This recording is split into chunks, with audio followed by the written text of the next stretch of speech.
Welcome to Torque Sport.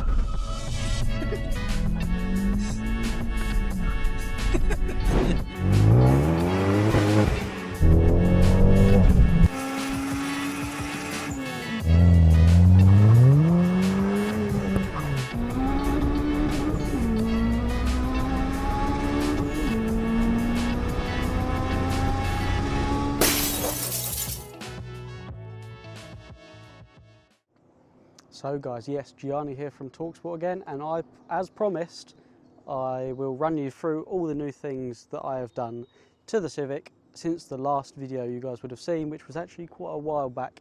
I'll drop the thumbnail here, and yeah, like I say, it was quite a while ago that we done a lot to do with this, to be fair, but a lot of content will be coming, especially with things I not need but want to do. There's quite a lot of content to come up with that as well. So yeah, I'll run you around, show you what we've done. Stay tuned. So we'll start off in the back here. Excuse the rubbish, that was still from Jap Show weekend. There's bits and bobs of rubbish everywhere. But yeah, as you can see, starting off with the very obvious thing in there, the hydro. So all my brake lines are internally routed and they run through braided lines going all the way in the car. Split here to the two rears, obviously, and then I'll run you through to the front quick.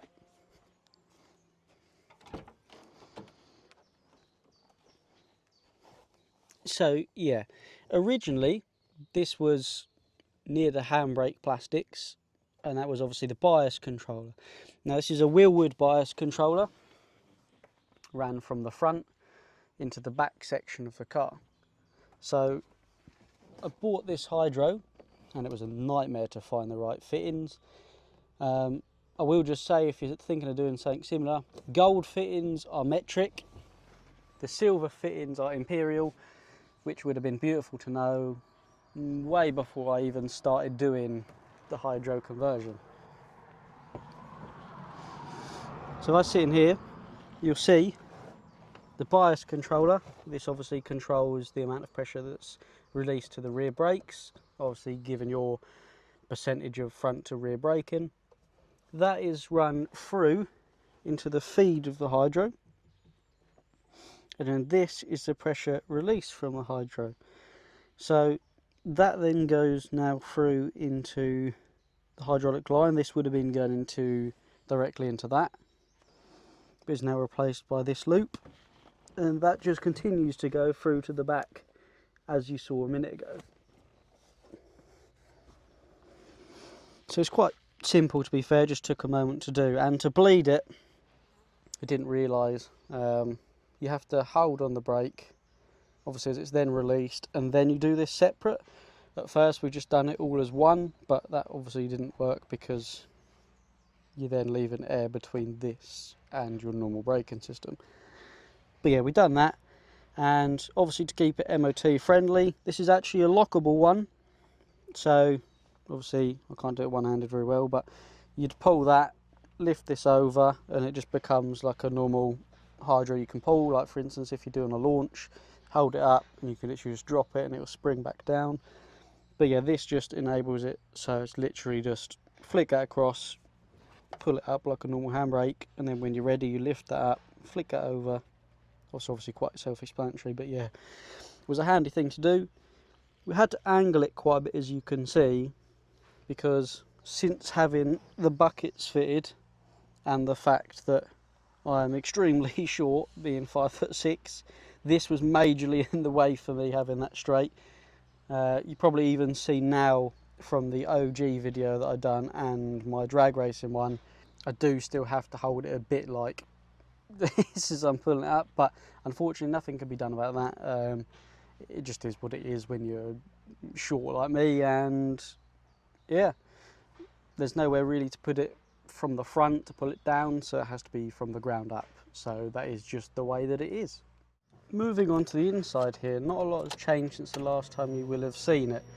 Though I now have a better boost gauge, Pro Sport, which is for those keen eye viewers will notice that that's exactly what I've got in the Fiesta. That beeping is very annoying. So I'm going to turn that off. And also we have a Pro Sport fuel pressure gauge. So I'm going to turn that off so it doesn't deafen you, because it's very annoying. But yeah, that is just so much more responsive than the old cheaper one we had, but that was just good to get us going. Yeah, highly recommend them Pro Sport gauges, they're honestly great. The fuel pressure we got because when we first had it tuned, we couldn't really tell what pressure it was, which is why we actually then had to go back and get it retuned, because we then figured out we're 0.7 bar lower in fuel pressure to where we should be. So we was hitting duty and everything really early on compared to what we expected, which is why we then went back and made an additional 70 horsepower on pump fuel. But now we're right at our limit at the power we're making now on pump, so any more and we need race fuel. But yeah, the handy thing about that was, yeah, some free extra horsepower, but that does come with that annoying beep, although that can be good because obviously when you're driving a mad car like this, especially front wheel drive that's pulling you around all over the place with lots of power, you've not really got time to look at gauges or anywhere other than where you're going. So when that's beeping, you know you've got a problem. So yes, that audible noise is really reassuring to have, so you're not got to check everything and look around what's going on. So yeah, I've fitted a traction bar, as you can see. Don't know how you can see that, but I'll run you through a bit how I've done that now, because you can only normally fit these traction bars on the two-piece suspension arms, and I have these hard race ones, which I'll show you now. Yes, as I was saying, you can only really fit the traction bars on the two-piece arms, essentially on a bolt-on application. I have the hard race arms, which I'll show you on screen now. Now, you won't be able to directly bolt these on, however, there's quite a decent way that you can weld the brackets onto the hard race arms, which enables you to then obviously bolt them on and adjust them, whatever. I do have some pictures somewhere how I done this and where I put the brackets, and I'll insert these photos now if I can find them. I believe I did make a TikTok video, so I might just be able to copy that over onto this video. But yeah, so I fitted that, and that made a massive difference to the wheel hop issue that we had. But other than that, really, there's not any massive changes apart from, like I say, the fuel pressure increase we went back for the map for. And then yeah, obviously we got the hydro fitted.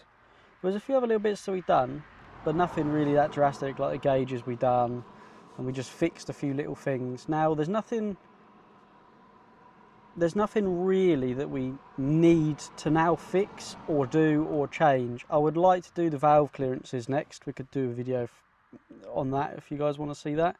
Probably could do with a full service, because had a bit of a beating over that drag weekend from the videos you just seen. Probably some new plugs I could do with, because they've had not loads of miles, but again lots of heat cycles and hard work, especially in the heat. So yeah, them little things need doing really.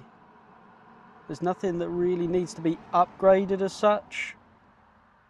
I'm pretty happy with where power is. The only thing I will say I really do want to get now is either some wider wheels and drag slicks, or just a spare couple wheels with some more AR1s or R888Rs on, but on a 235 60/15, so we can lower the pressures, and also at 60mm up front wider, which obviously enables us with more grip. And that's exactly what we need about now, as you'll also see from the drag weekend videos that I've just uploaded on YouTube. So yeah, that's about all there is to update you with. I told a lie, there is actually a couple extra things. So we changed the innovative mount bushes, because I actually only had the 250 horsepower rated ones. They are now, I believe they're the grey ones. I will double check and I'll post that on screen now. And they are rated from 500 to 1000 horsepower, and they've made such a difference to the wheel hop and the engine movement. In addition to that, you'll also see here I have a Tegua engine damper, and that also really helps stop any additional movement, which again I've found to help loads with wheel hop. The other things I'd like to do is add some bracing, because the car literally has none front or rear. And obviously, as you can imagine, that's probably going to help stiffen the chassis up and stop it from flexing as such, which I think is happening. But yeah, that's just things that I can probably make, to be fair, as well, which would be quite cool. But yeah, that's about it. I hope you enjoyed the little update video. Comment anything you'd like to see from this car if I've not shown you things before from it. Yeah, carry on watching the channel. Thank you guys for all the support over the last little while. You know, we're growing at a decent rate now, albeit small still. But yeah, thank you very much. Leave a like, comment anything you'd like to see down below. Don't forget to subscribe. Stay tuned for the next one. Bye for now.